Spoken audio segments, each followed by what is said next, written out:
Bro నాకు ఏం అర్థం కావట్లేదు. 3 months నుంచి జాబ్స్కి అప్లై చేసిన everywhere same answer, career gap ఉంది అని.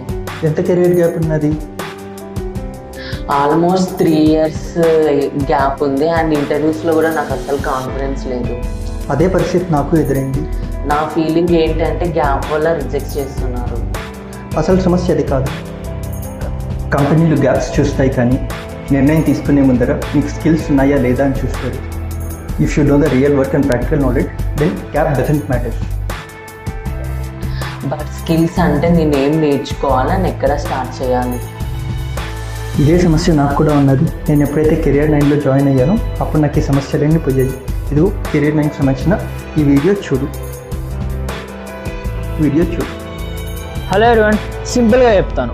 మార్కెట్లో డిమాండ్ ఉన్న only 3 things: digital marketing, content creation and video editing. కానీ ప్రాబ్లం ఏంటంటే people only learn theory but not execution.